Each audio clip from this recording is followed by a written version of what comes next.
नमस्कार दोस्तों, कथा सागर में आपका स्वागत है। आज आप सुनेंगे मन्नू भंडारी जी की कहानी मजबूरी, गार्गी की आवाज में। दोस्तों, अगर कहानी पसंद आए तो प्लीज कहानी को लाइक करें और चैनल को सब्सक्राइब करें। बेटू को खिलावे जो एक घड़ी, उसे पिन्हाऊं में सोने की घड़ी। बेटू को खिलावे जो एक पहर, उसे दिलाऊं में सोने की मुहर।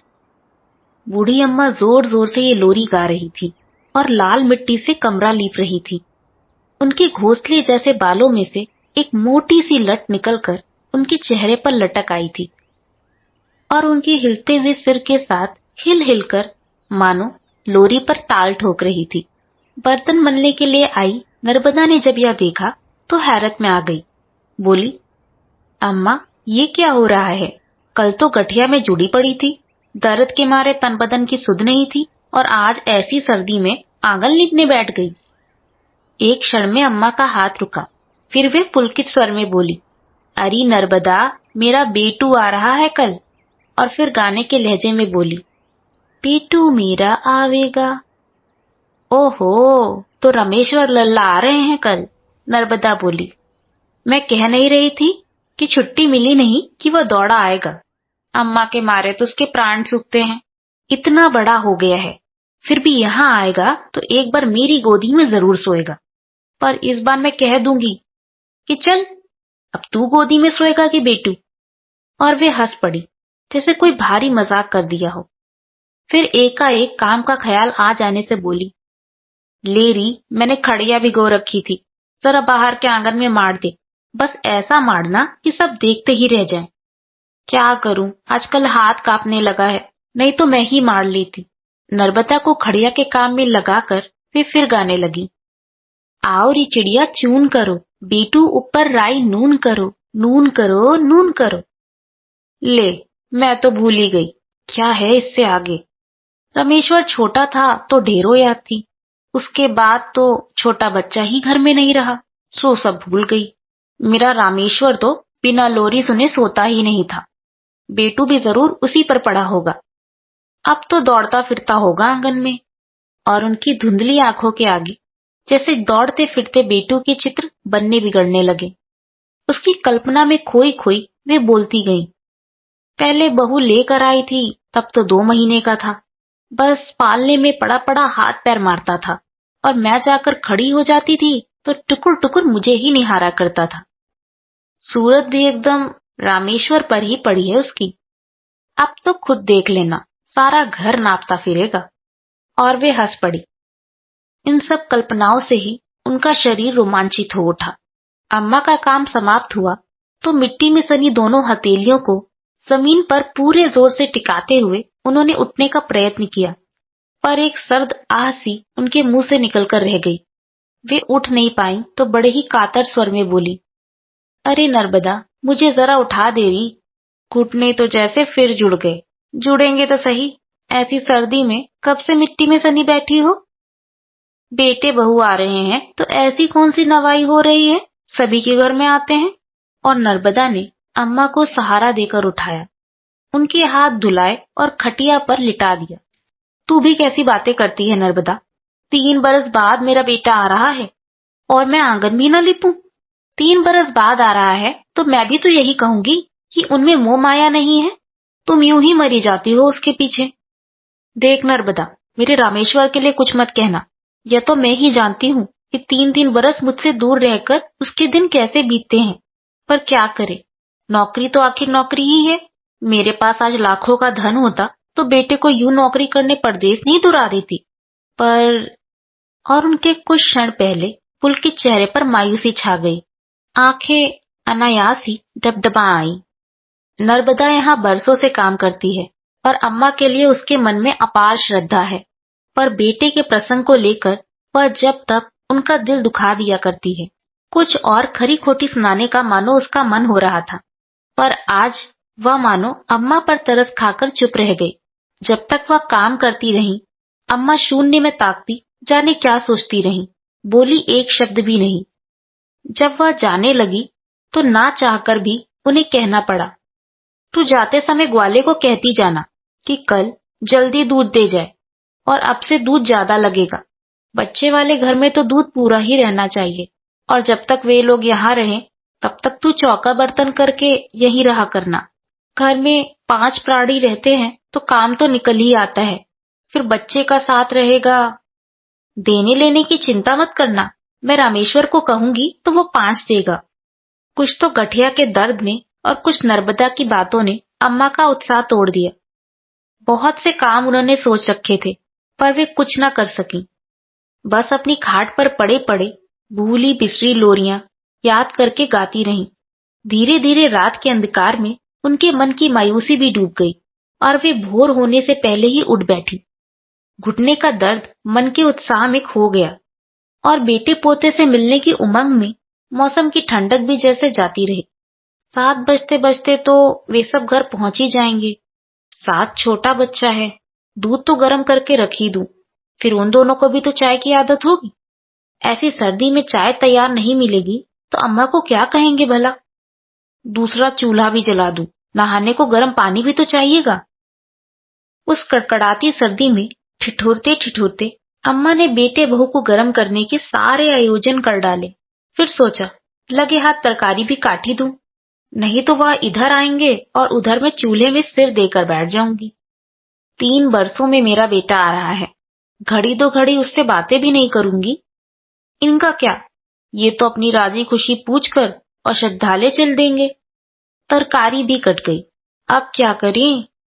अम्मा अपने को इतना व्यस्त कर देना चाहती थी जिससे प्रतीक्षा के बोझिल क्षण महसूस न हो, पर समय जैसे बीत ही नहीं रहा था। तभी दूर कहीं घोड़ों के घुंघरुओं की आवाज आई और तांगा अम्मा के घर के सामने रुका। अम्मा पागलों की तरह दरवाजे की ओर दौड़ पड़ी। रामेश्वर की गोद से उन्होंने झपट कर बच्चे को ऐसे छीना मानो किसी चोर उचक्के के हाथ से वे अपने बच्चे को छीन रही हूं, और कसकर उसे सीने से चिपका लिया। चरण छूते हुए रामेश्वर की पीठ पर हाथ फेरते हुए दूसरे हाथ के घेरे में उसे भी लपेट लिया। बच्चा एकाएक इतना प्यार और शारीरिक कष्ट पाकर रो उठा और मां के पास जाने के लिए मचलने लगा। वे उसके आंसू पोंछने लगी और उनकी अपनी आंखों से भी आंसुओं की धारा बहने लगी। पुचकारने पर भी जब बच्चा चुप नहीं हुआ तो बहू की ओर बढ़ाते हुए उन्होंने कहा, अभी मुझे पहचानता नहीं, एक बार मुझे पहचानने लगेगा तो छोड़ेगा नहीं। उपेक्षित सी एक ओर खड़ी बहू ने बच्चे को ले लिया। चाय पानी हो गया और रामेश्वर नहाने चला गया तो अम्मा ने बहू को अकेले पाकर कहा, खबर तो दी होती बहू कि तुम्हारे बच्चा होने वाला है। बहू ने झेपते हुए उत्तर दिया, यह कोई लिखने वाली बात थी अम्मा। फिर जरा रुकते रुकते कहा, मानो कहने का साहस बटोर रही हूं, अम्मा इस बार बेटू को आप ही रखेंगी। जैसे भी हो मैं यहाँ हूं, तब तक उसे अपने से हिला लीजिए। मैं तो इसके मारे ही परेशान थी, दो दो को तो। अम्मा आंख फाड़ फाड़ कर ऐसे देख रही थी मानो जो कुछ सुन रही हैं उस पर विश्वास करी या नहीं। फिर एकाएक बोल पड़ी, तुम कह क्या रही हो बहू? बेटू को मेरे पास छोड़ जाओगी? मेरे पास? सच? हे भगवान, तुम्हारी सब साध पूरी हो। तुम बड़भागी हो, मेरे इस सूने घर में एक बच्चा रहेगा, मेरा तो जन्म सफल हो जाएगा। फिर वे एकाएक रो पड़ी। तुम क्या जानो बहू, अपने कलेजे के टुकड़े को निकालकर बंबई भेज दिया। रमेश्वर के बिना यह घर तो मसान जैसा लगता है। ये ठहरे संत आदमी, दीन दुनिया से कोई मतलब नहीं। मैं अकेले ये पहाड़ जैसा दिन कैसे काटती हूँ सो मैं ही जानती हूँ। भगवान तुम्हें दूसरा भी बेटा दे, तुम उसे पाल लेना। मैं समझूंगी तुमने मेरा रामेश्वर लेकर मुझे अपना रामेश्वर दे दिया, पर देखो अपनी बात से मुड़ना नहीं। मैं तभी रामेश्वर ने ठिठुरते हुए रसोई में प्रवेश किया। अम्मा एक अंगीठी जरा इधर रख दो, बंबई में रहकर तो सर्दी सहने की आदत नहीं रही, यहाँ तो नहाते ही जैसे जम गया। अम्मा ने अंगीठी रमेश्वर के पास सरका दी। तभी रमेश्वर का ध्यान अम्मा के कपड़ों की ओर गया। यह क्या अम्मा, तुम कुछ भी गर्म कपड़ा नहीं पहने हो? सर्दी खा गई तो बीमार पड़ जाओगी, फिर तुम्हें गठिया की भी तो तकलीफ है, ऐसे कैसे चलेगा? ना हो तो बनवा लो कपड़े, रुपए मैं दे दूंगा। पर यह सब अनसुना करके अम्मा बोली, देख आज बहू ने कह दिया है कि बेटू अब मेरे पास रहेगा। तू कहीं टाल मत जाना, बात पक्की हो गई, आज से बेटू मेरा हुआ। अरे हम सभी तो तुम्हारे हैं अम्मा, बोलो नहीं है? परिहास के स्वर में रामेश्वर बोला। हो क्यों नहीं, मेरे नहीं तो और किसके हो, पर बेटू आज से मेरे पास रहेगा, अम्मा ने कहा। तभी वैद्यराज जी तभी तभी वैद्यराज जी कुछ खाली शीशियां लेकर आए। अम्मा बोली, सुनते हो जी, इस बार बेटू यहीं रहेगा। बेचारी बहू खुद अभी बच्ची है, दो दो को कैसे संभालेगी? और फिर पहले बच्चे पर तो यूं भी दादी का हक होता है। उनके हाथों की गति बढ़ गई थी और वे अब उठने बैठने में जरा भी तकलीफ महसूस नहीं कर रही थी। दोपहर को नर्मदा से भी अम्मा ने कहा, बहू के तो फिर बच्चा होने वाला है, बेचारी दो दो को कैसे संभालेगी?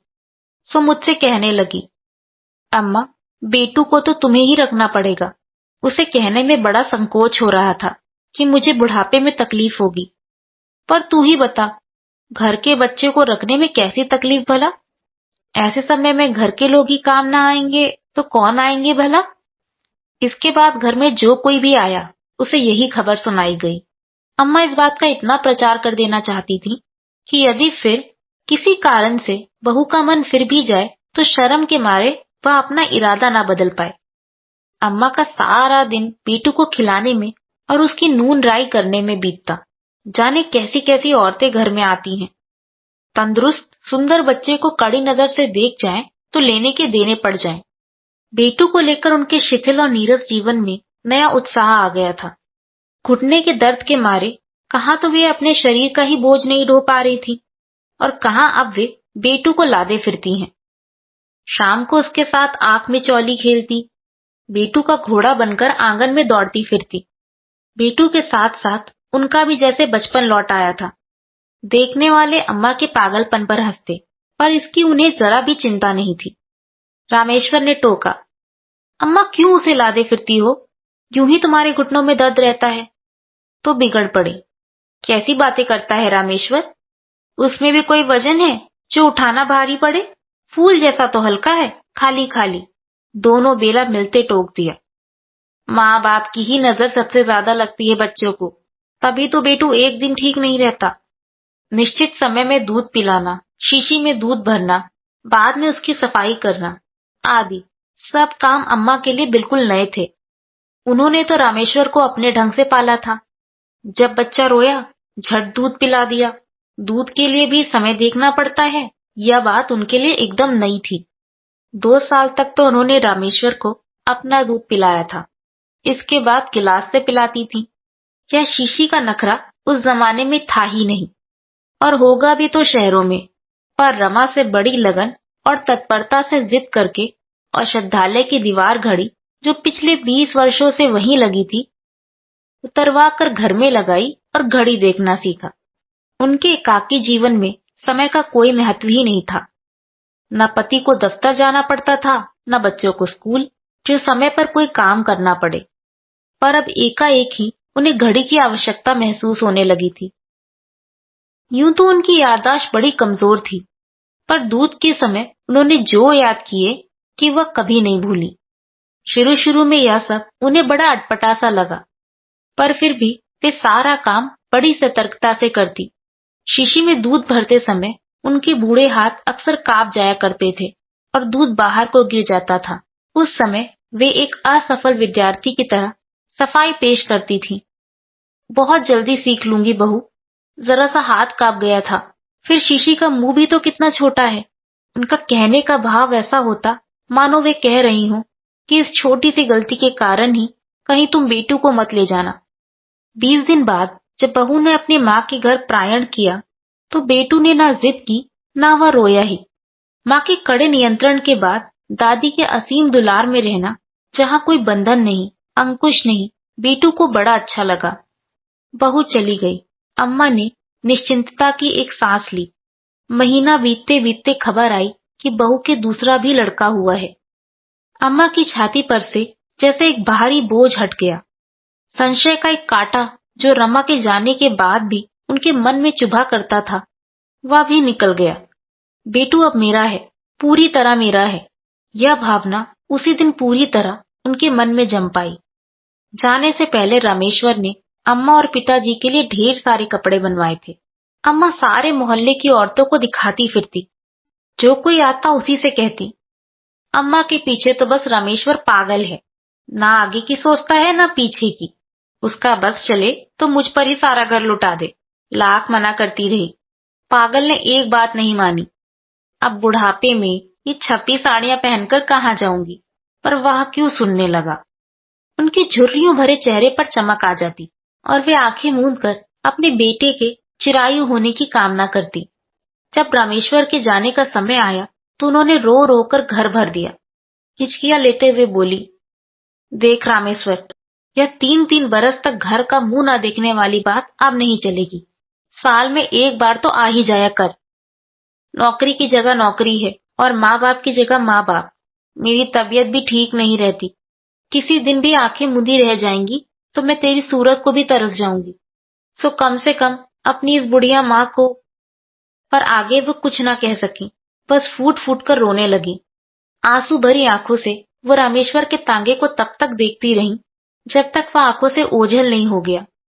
उसके बाद उन्होंने कसकर बेटू को अपनी छाती से चिपका लिया। दूसरे साल रामेश्वर नहीं आया, केवल रमा आई, शायद बेटू को देखने। पर बेटू को जो देखा तो उसका माथा ठनक गया। जिस बेटू को वह छोड़ गई थी और जिसे अब वह देख रही है, दोनों में कोई सामंजस्य ही नहीं था। बात बात में उसकी जिद देखकर रमा का खून खौल जाता। खाना वह दादी अम्मा के हाथों से खाता और सारा दिन चलता रहता था। रात में सोता तो दादी माँ के दोनों अंगूठे पकड़कर सोता, और जब तक दादी अम्मा उसे लोरी नहीं सुनाती तब तक उसे नींद नहीं आती थी। सारे दिन दादी अम्मा की धोती का पल्ला पकड़कर उनके पीछे पीछे घूमा करता और शाम को गली मोहल्ले के गंदे गंदे बच्चों के बीच खेलता। उसे देखकर कौन कहेगा कि यह एक पढ़ी लिखी सभ्य लड़की का बच्चा है।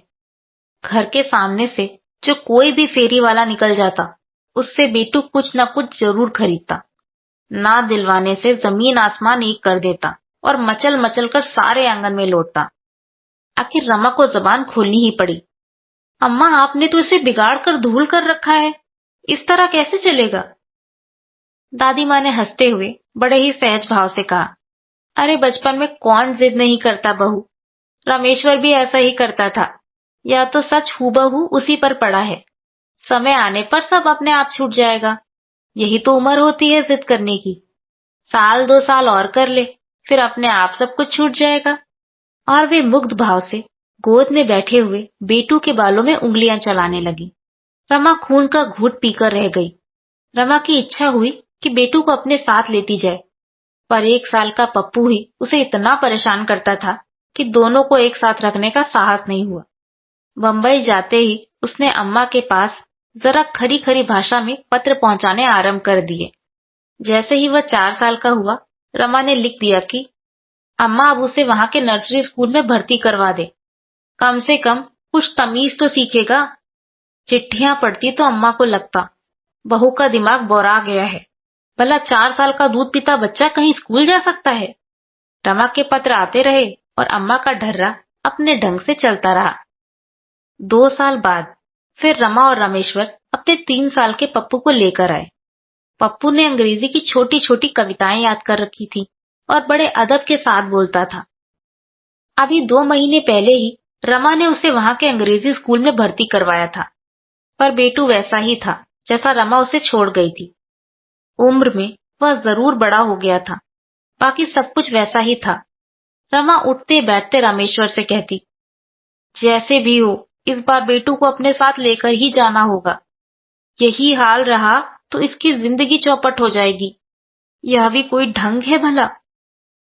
अम्मा को बड़ा दुख होगा, फिर बेटू तुम्हारे पास जरा भी तो नहीं आता। वह अम्मा को छोड़कर कैसे रहेगा। ये सारी बातें सोच लो। रामेश्वर इस प्रसंग को जैसे टालना चाहता था। अम्मा के दुख की बात मैं मानती हूँ, रमा ने अपने आवेश को दबाते हुए कहा, पर जब उन्हें लिखा कि स्कूल में डाल दो तो उनसे वो भी तो नहीं हुआ। जैसे बताती हूँ वैसे तो रखती नहीं। अब इनके 2 दिन के सुख के लिए बच्चे का सारा भविष्य बिगाड़ कर रख दूं। उसका गला भर रहा आया था। रामेश्वर बेचारा धर्म संकट में था। उसे पत्नी की बातों में भी सार नजर आता था और वह अम्मा की भावनाओं को भी ठेस नहीं पहुंचाना चाहता था। सो बिना कुछ निर्णय दिए सारी बात रमा पर छोड़कर वह बंबई लौट आया। रमा कभी मिठाई दिलाकर, कभी तांगे में घुमाकर बेटू को अपने से हिलाने की कोशिश करने लगी। बेटू को तांगे में घूमने का बहुत शौक था, जो बहुत कम ही पूरा होता था। अम्मा को कभी स्वप्न में भी ख्याल नहीं आया था कि रमा पप्पू के रहते हुए भी बेटू को साथ ले जाने का प्रस्ताव रखेगी। जिस दिन उन्होंने सुना, उनके पैरों तले की जमीन सरक गई। जब रमा ने बेटू को उनके पास छोड़ने का प्रस्ताव रखा था, तब भी एकाएक उन्हें अपने कानों पर विश्वास नहीं हुआ था। ठीक उसी प्रकार ले जाने की बात पर भी उन्हें विश्वास नहीं हो रहा था। फिर भी कांपते स्वर में कहा, कैसी बातें करती हो बहू, मेरे बिना वह पल भर भी नहीं रहता। इतना बड़ा हो गया, फिर भी जब तक मैं कौर नहीं देती तब तक खाता नहीं। सो एकाएक मुझसे दूर कैसे रहेगा? नहीं रहेगा तो थोड़े दिन रो लेगा, आखिर इसकी पढ़ाई का सिलसिला भी तो जमाना है। अम्मा देखो, पप्पू स्कूल जाने लगा और यह अभी तुम्हारा पल्ला पकड़े पकड़े ही घूमता है। अरे पढ़ लेगा बहू, पढ़ लेगा, उम्र आएगी तो पढ़ लेगा। यह मत सोचना कि मैं उसे गंवार ही रहने दूंगी। रामेश्वर को भी तो मैंने पाला पोसा है, उसे क्या गंवार ही रख दिया? फिर यह तो मुझे और भी प्यारा है, मूल से ब्याज ज्यादा प्यारा होता है। इसे तो मैं खूब पढ़ाऊंगी। तू चिंता मत कर बहू, इसे ले जाने की बात मत कर। और वे फफक फफक कर रो पड़ी। रमा की आंखों में भी आंसू तो आ गए, फिर भी उसने अपने पर काबू पाते हुए और स्वर को भरसक कोमल बनाकर कहा, मैं आपका दिल नहीं दुखाना चाहती अम्मा, पर आपके इस जरूरत से ज्यादा प्यार ने ही इसे बिगाड़ कर धूल कर दिया है। एक भी आदत तो इसमें अच्छी नहीं है। यदि आप सचमुच में इसे प्यार करती हैं और इसका भला चाहती हैं, तो इसे मेरे साथ भेज दीजिए, और इसके साथ दुश्मनी ही निभानी है तो रखिए इसे अपने पास। कहने के बाद ही रमा को लगा जैसे बहुत कड़ी बात कह गई है। मैं अपने बेटू के साथ दुश्मनी निभाऊंगी? मैं उसकी दुश्मन हूं? मैं तू मेरी प्यार की परीक्षा लेना चाहती है, पर ऐसी कठिन परीक्षा तो मत ले बहू, इससे तो तू मेरे प्राण ही ले ले। और वे फूट फूट कर रोने लगी। कुछ देर बाद एकाएक स्वर संयत करती हुई बोली, ले जा बहू, ले जा। मेरा बेटू फूले फले, पढ़ लिख कर लायक बने, इससे बढ़कर खुशी की बात मेरे लिए और क्या ही हो सकती है। मेरा क्या है, अपनी 4 दिन की हंसी खुशी के लिए मैं तेरे बच्चे की जिंदगी नहीं बिगाड़ूंगी। मैं अनपढ़ गंवार औरत ठहरी, इसे लायक कहां से बनाऊंगी? तू उसे ले जा। 4 दिन को मेरी जिंदगी में हंसी खुशी आ गई, इसी में तेरा बड़ा जस मानूंगी। और रमा कुछ कहे इससे पहले ही उन्होंने रसोई घर में आकर भीतर से किवाड़ बंद कर लिया। रमा को खुद इस बात से बड़ा दुख हो रहा था, पर बच्चे की बात सोचकर वह निर्णय बदलने में अपने को असमर्थ पा रही थी। यही सोच सोचकर वह अपने मन को तसल्ली दे रही थी कि समय का मरहम अम्मा के घाव को अपने आप भर देगा। 2 दिन बाद औषधालय के एकमात्र नौकर और दोनों बच्चों को लेकर रमा अपनी माँ के यहाँ चल पड़ी। बेटू को बताया ही नहीं गया कि रमा उसे अपने साथ ले जा रही है। रोज की भांति तांगे में घूमने के लालच से वह चला गया। जाते समय कह गया, दादी माँ, मैं तेरे लिए मिठाई और गोली लेकर आऊंगा। दादी अम्मा ने उसे कलेजे से लगा लिया। एक बार उनकी इच्छा हुई कि वह बेटू को बता दे कि रमा उसे हमेशा के लिए उनसे अलग करके ले जा रही है, पर फिर वे चुप रहीं। उसके बाद जो भी कोई घर में आया, अपार आश्चर्य से उसने पूछा, अरे बहू बेटू को ले गई? तुम तो कहती थी कि बेटू अब तुम्हारे पास ही रहेगा। अम्मा को लगा जैसे किसी ने उनके कलेजे पर गरम सलाख दाग दी हो। तिलमिलाकर जवाब देती, कहती तो थी, पर अब नहीं रखा जाता। गठिया के मारे मेरा तो उठना बैठना तक हराम हो रहा है। सो मैंने ही कह दिया कि बहू, अब पप्पू बड़ा हुआ, सो बेटू को ले जाओ। अरे अम्मा, एक पल तो तुम उसे छोड़ती नहीं थी, अब रह लोगी उसके बिना?